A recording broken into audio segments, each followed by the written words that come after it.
they were in total silence, but you could tell their silence didn't mean that they were actually hearing what you were saying. They weren't nodding in gestures. They weren't listening. They weren't saying yes, uh-huh. They weren't responding at all. And you knew that just because they were silent, they still didn't hear you.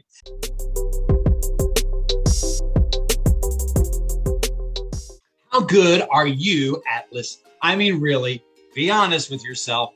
Be honest with us. We all know most of us suck at listening. We're not listening as well as we could, of course. Have you ever had that experience when you have come to a restaurant and you visit the front counter personnel, the one behind the register, right?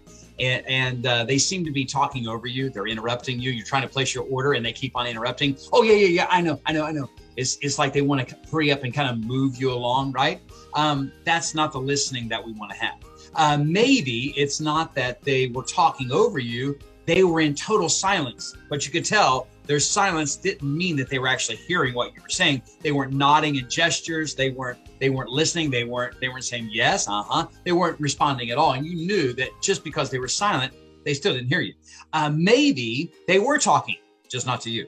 Maybe they were listening, just not to you. They were standing right in front of you. They had kind of motioned for you to come and like, I'll take next. By the way, I'll give you another episode on that. Poor service right there. Do not say got next. That's wrong. Anyway, I'll serve the next cast, that kind of stuff. Anyway, we'll get to that another time. But on this one, maybe they're talking, maybe they're listening, but they're having a conversation with somebody else. It's another guest, or maybe they're having a conversation with the shift leader, or maybe they're having a conversation with a buddy, a friend, their co-cashier, right? And they're just not paying attention to you. If that's you and you have experienced that, congratulations. You have just met 75% of the population. You've met one of those members of, I'm saying that almost 8 out of 10 people have an issue with truly listening. Huh? What was that? Yep, we all have that problem. In fact, studies show that the average person has just 25% efficiency in listening. They're not listening as well as they could.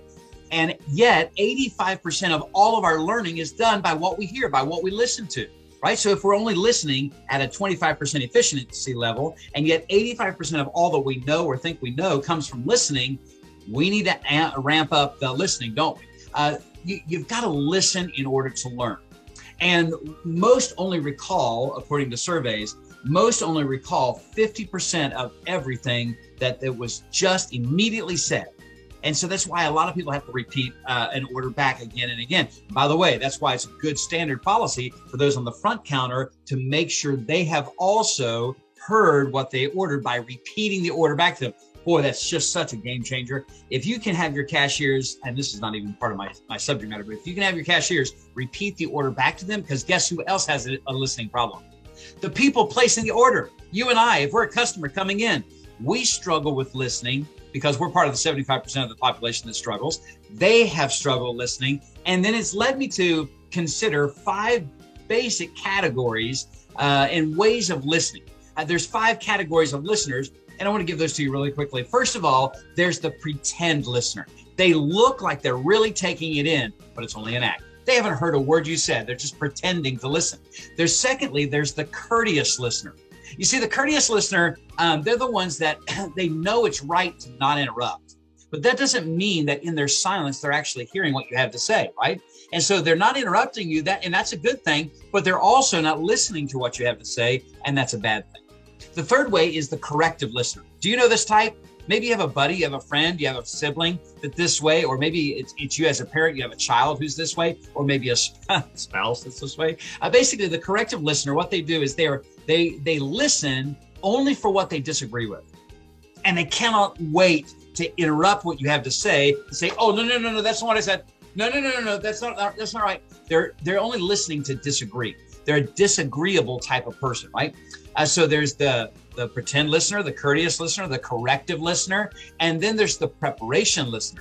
The preparation listener is basically they're preparing their next remarks, and that's the only reason why they're sitting in silence. It's not as if that they're just being courteous and not listening at all. Oh no, they're listening, but they're also planning, what can I say back? What can I say? They're not staying in a state of curiosity. They're just trying to plan their next remark to keep the conversation going or abruptly close down the conversation. Now, those are the first four, and that's not what we want to be, but I guarantee every one of us has fallen into the trap of being a pretend listener at times, to be a courteous listener, not really hearing it, to be a corrective type of listener and disagree with people, and then just preparing or planning our next words that we're going to say. But what I want you to do is the fifth category.